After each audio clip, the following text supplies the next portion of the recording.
Donc salutations à tous, c'est Bekekedi. La vidéo elle va pas être très très longue. C'est une vidéo réponse pour toi Charles. Je m'adresse directement à toi. Tu as encore fait une vidéo que tu as nommée Alerte mea culpa.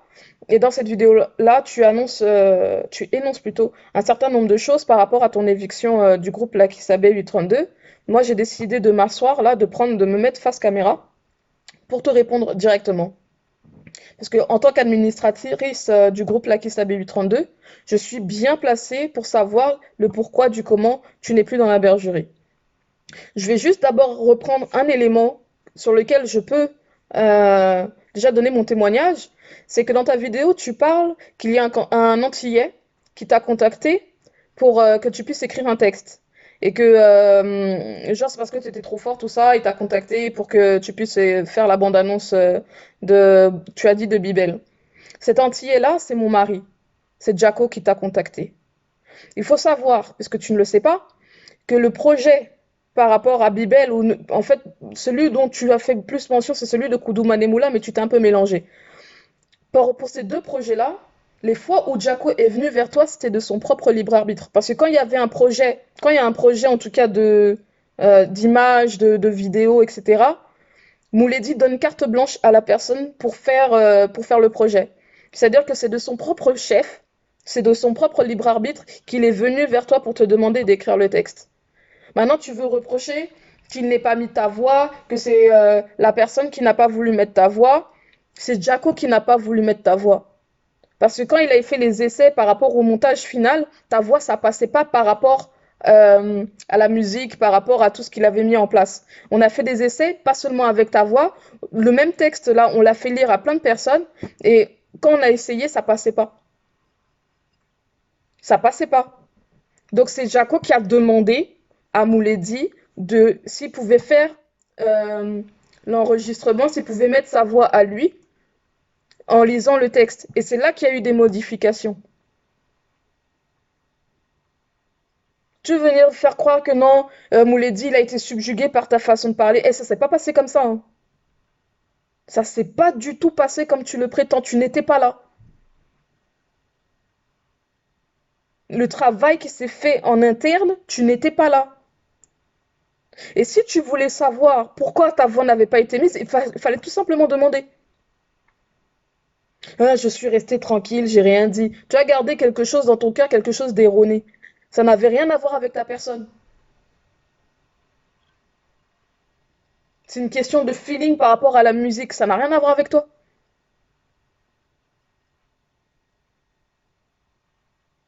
Maintenant que ça c'est éclairci, par rapport à Bibel, je vais même laisser parce que c'est à peu près la même chose, c'était à peu près la même histoire. C'est un travail collaboratif, c'est comme ça. Chacun donne un peu ses idées, on prend et on fait quelque chose. Il y a forcément des modifications, mais ça n'a rien à voir avec le fait d'avoir de la jalousie envers toi.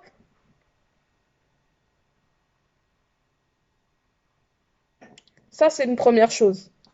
Maintenant, tu assimiles ton exclusion du groupe toujours par rapport à la jalousie de quelqu'un envers toi. Et tu omets volontairement le fond du problème en disant que non, c'est pas par rapport à ce que toi, tu as pu faire ou commettre que tu as été exclu, mais c'était comme si c'était un complot contre toi. Je vais te rafraîchir la mémoire. Et si tu es honnête, tu vas répondre aussi. Combien de fois, toi, hein, tu as été mis à l'écart par rapport à l'enseignement? En gros, tu ne pouvais pas enseigner par rapport à ton comportement dans ton couple. Combien de fois c'est arrivé entre 2018 et 2021? Combien de fois tu n'as pas pu enseigner pendant une période, une certaine période, parce que tu avais un mauvais comportement dans ton couple? 3 fois. Une fois en 2018, une fois en 2020, et la dernière c'est en 2021, là. Et le motif c'était toujours le même. Ton comportement dans le couple. C'était pas par rapport à tes enseignements, ta façon d'enseigner, ou par rapport à tes postes ou quoi que ce soit. C'est toujours ton comportement. La sœur s'est plainte à maintes reprises de ton comportement. Comment quelqu'un qui a un mauvais comportement peut s'asseoir, donner des enseignements, des exhortations à des personnes, donner des conseils, alors que lui-même, dans sa vie privée, c'est le chaos. Les deux premières fois là où tu as été mis à l'écart, tu t'es humilié et tu as fait les efforts nécessaires avec la sœur en question, jusqu'à elle-même, elle a témoigné de ça en disant que non, avec Charles, ça va mieux. Que genre, tu t'es adouci, ça va mieux. Et c'est pour ça que tu as pu reprendre l'exhortation. Mais la troisième fois, c'est pas passé. La troisième fois, pour toi, c'était la fois de trop. Parce que tes mauvais penchants ont été mis en lumière. Et ça, t'as pas accepté. On te dit que la scatophilie, c'est pas une bonne chose. Tu veux trouver des excuses. Tu veux dire non, il faut voir le contexte dans lequel ça a été dit. Comme si dans le verbe pouvait y avoir un contexte acceptable dans lequel on peut dire à sa personne, oui, manger tes excréments, ça me dérangerait pas. Ça me dérangerait pas de boire tes urines. Mais, quel qu'en soit le contexte selon le verbe, c'est une déviance. Jusqu'à tellement dans ta tête, c'est normal, tu as essayé d'enseigner la sœur en lui faisant comprendre que non, euh, l'homme sort de la terre, vient de la terre, nos excréments vont dans la terre, et comme l'homme c'est de la terre, eh ben, on peut manger les excréments. Voilà l'enseignement que tu es parti lui donner. Et tu voulais qu'elle accepte ça. Quelqu'un qui enseigne ce genre de choses, comment veux-tu qu'on te laisse faire des vidéos, t'asseoir, parler aux gens, donner des conseils, alors que toi-même, dans ta tête, ça résonne pas bien? Dans le groupe, il n'y a pas d'hypocrisie, hein. Dans le groupe, on ne laisse pas les gens faire n'importe quoi. Il y a des lois. Et les lois qui prévalent dans le groupe, c'est les lois du verbe. C'est comme ça. Donc si toi, tu n'es pas d'accord avec ces fondements, tu n'as rien à faire avec nous. Tu n'as pas à nous enseigner.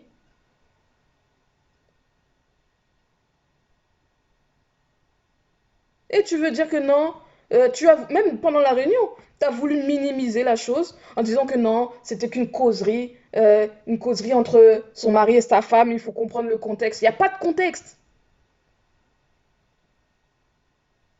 Demander à sa femme ou dire à sa femme qu'on est prêt à manger ce genre de choses, il n'y a pas de contexte selon le verbe, ça ne passe pas. Et tu veux minimiser jusqu'à maintenant, tu minimises comme si c'était rien. Va te faire soigner.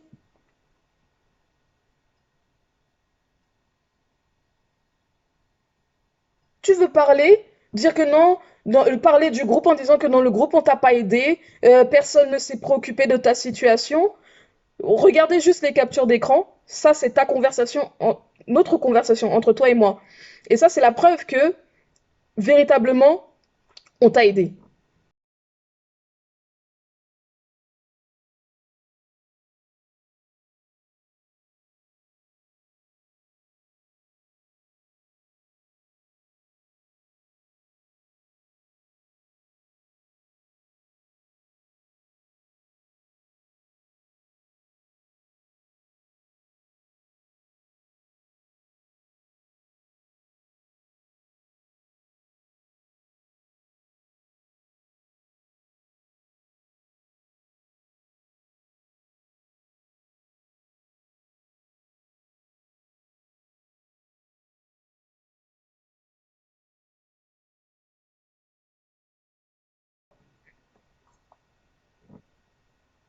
Aussi, quand tu as voulu prendre ton billet pour Kribi, qui t'a donné ce qui te manquait pour que tu puisses prendre ton billet?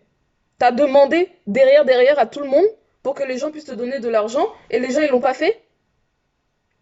Quand même, le principal intéressé, tu es venu lui demander de l'argent pour te marier. Qu'est-ce qu'il t'a dit? Il t'a dit non? Il t'a dit oui. Et tu veux dire que non, personne ne se préoccupe de ma situation, personne ne se préoccupe de toi. Tu n'as pas honte?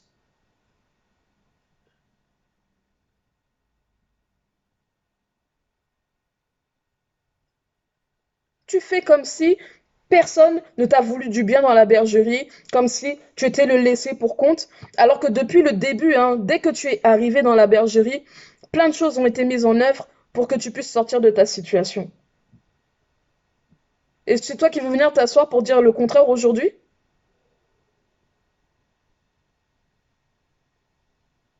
Non, c'est parce que les gens sont jaloux de moi. Mais tu rigoles? Jaloux de quoi?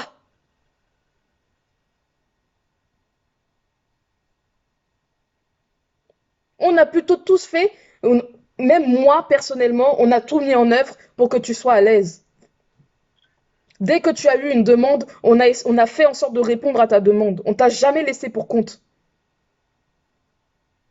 Et dans les captures d'écran, on voit bien que je demandais l'autorisation à l'intéressé. Et l'intéressé disait toujours oui, donne-lui. Oui, faites ci. Oui, donnez-lui. Oui, faites comme ça. Et aujourd'hui, tu veux parler mal de cette personne? Tous les livres que tu as, t'en as acheté un? Tu viens, c'est livre-ci, c'est livre-ci. C'est toi qui les as achetés? Qui te les a offerts? C'est pas la bergerie? Les membres de la bergerie?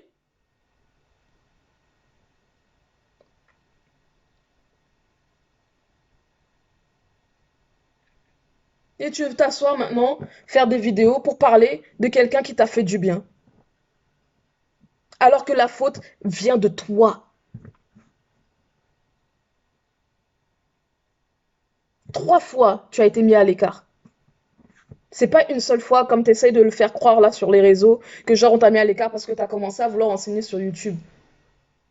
N'importe quoi. C'est arrivé plusieurs fois. Mais la troisième fois pour toi, c'était la fois de trop parce que on a vu qui tu étais au fond, là, on a vu qui tu étais. Et ça, t'as pas supporté. Tu n'as jamais voulu reconnaître que tu avais un problème. Tu essayes toujours de minimiser en disant, il y a un contexte. J'ai dit ça, c'est parce qu'il y a eu quelque chose. Ça va pas, hein. Tu vas dire, tu parles de la sœur, tu parles de ses enfants, tu parles en mal d'elle sur les réseaux sociaux, et après tu veux dire que non, on avait des projets. Qui allait payer pour ces projets-là? C'est toi? Qui allait sortir l'argent? C'est toi?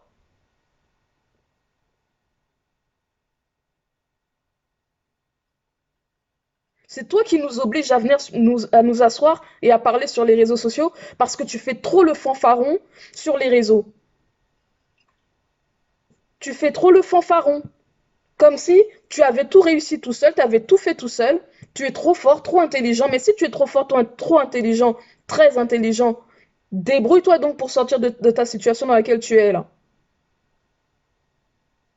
Vu que maintenant aussi tu cherches des acolytes à gauche, à droite, parmi tous ceux qui détestent la bergerie, qui n'aiment pas notre Mouledi, demande-leur de te financer ton passeport. Demande-leur de te financer comme nous on t'a financé. Et tu veux venir t'asseoir après pour parler. On verra qui est qui après. Demande-leur de te payer tout ça.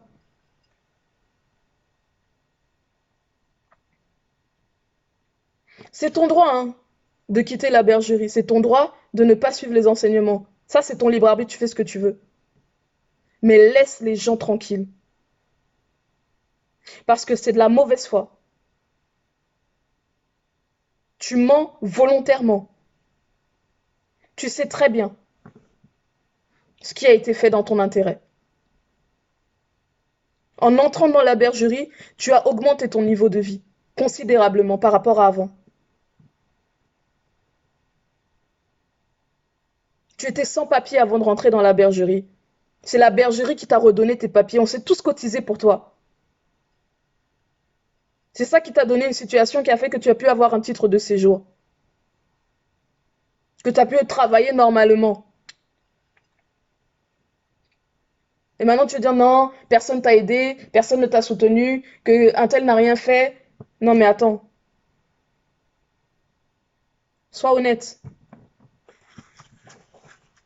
Et si tu sens que non, nous, on n'a rien fait pour toi, essaye de voir qui va faire quoi pour toi. Parce que je me rappelle pas que ta famille se soit débrouillée pour te payer arranger ton passeport ou pour te donner ton titre de séjour.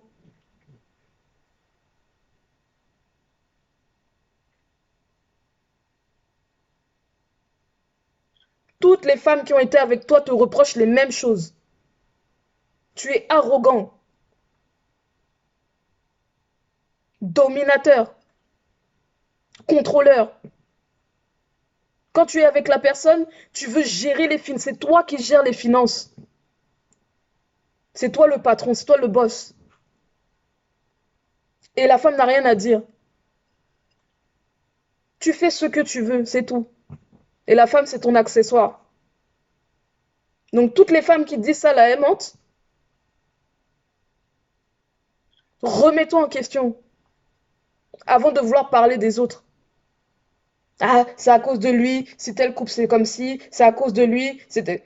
Coach-toi d'abord toi-même dans tes histoires. Coach-toi d'abord avant de vouloir coacher les autres. Parce que tu n'es pas un modèle de réussite.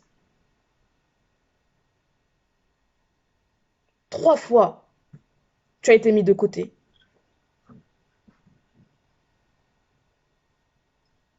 Si celui dont tu dis qu'il était jaloux de toi l'était véritablement, jamais il t'aurait permis d'enseigner. Et pourtant, c'est lui qui te mettait devant à chaque fois. Toi-même, tu as rendu témoignage dans ta vidéo tout à l'heure. Oui, je parlais pas avec lui. Le seul moment où on échangeait, c'était pour avoir les versets pour que je puisse faire les enseignements. Donc toi-même, tu le dis, qui te donnait à faire le travail, qui te mettait devant. Toi-même, tu le dis. Que c'était juste ça votre relation, mais tu veux t'asseoir et parler de lui. Sur quelle base? Tu ne le connais pas. Vous vous êtes vu qu'une seule fois, c'était à Kribi. Moi-même, je t'ai vu qu'une seule fois, c'était à Kribi. Sinon, les échanges là, c'était juste ce que j'avais à te dire, et toi, c'était ce que tu avais à me dire, point. Et tu veux faire comme si tu connaissais trop ce qui se passait dans la bergerie, mais attends,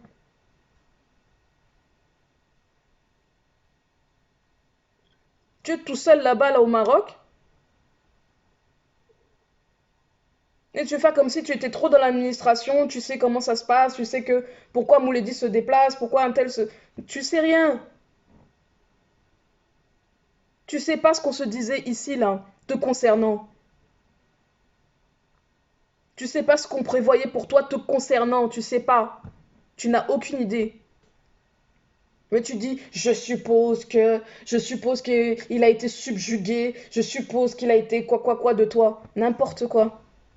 Tu peux que supposer parce que justement tu ne sais rien.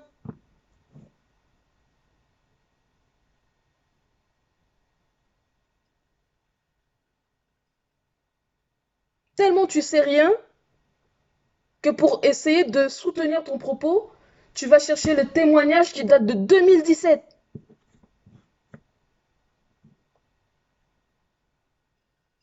Des trucs qui ne te concernent même pas. Et toi et moi, on a échangé aussi par rapport à ce qui s'était dit en 2017. Et tu corrigeais ce qu'il disait sur toi, tu as corrigé ça en live avec moi par message. Je vais vous montrer ça même. Regardez.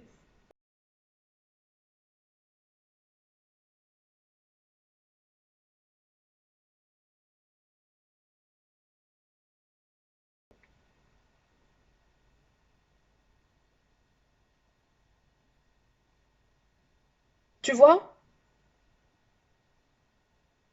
Arrête ça. Regarde. Occupe-toi de toi. T'en as grandement besoin. Occupe-toi de toi. Laisse les autres tranquilles. Personne n'a rien à voir avec ce qui t'arrive là. C'est toi seul. Ce sont tes choix. C'est toi tout seul. Donc assume. Tout ce que la bergerie t'a donné, t'as tout perdu. La même façon que tu es arrivé dans la bergerie, c'est la même façon que tu es sorti. C'est-à-dire sans rien. Et tu veux dire que les gens sont jaloux de toi?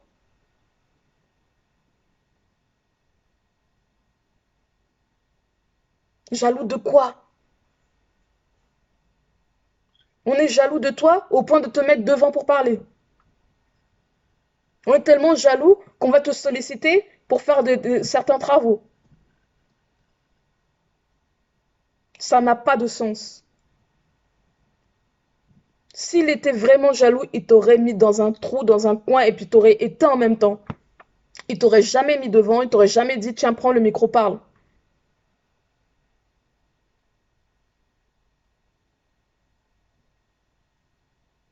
Tu crois qu'il a besoin d'être devant comme ça? Il a besoin d'être devant tout le temps? Il sait qui il est, hein.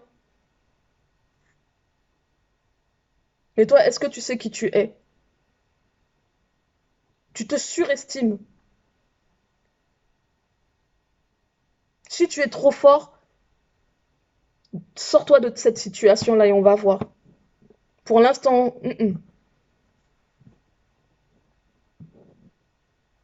c'est toi qui nous oblige à parler. Parce que tu parles trop. Non seulement tu parles trop, mais dans ce parle trop-là, tu mens. Remets-toi en question. Si tu n'es plus dans la bergerie, c'est de ta faute. Il y a des lois. Et ceux qui ne se plient pas aux lois, c'est dehors.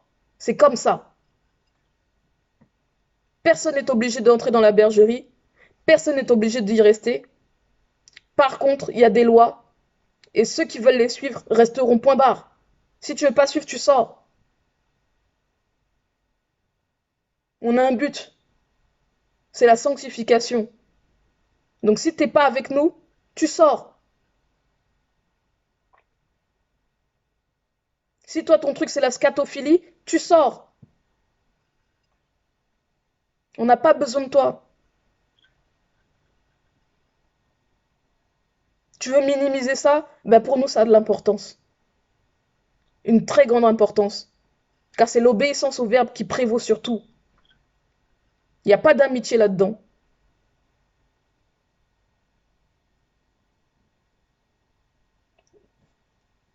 Tu es responsable de toi-même.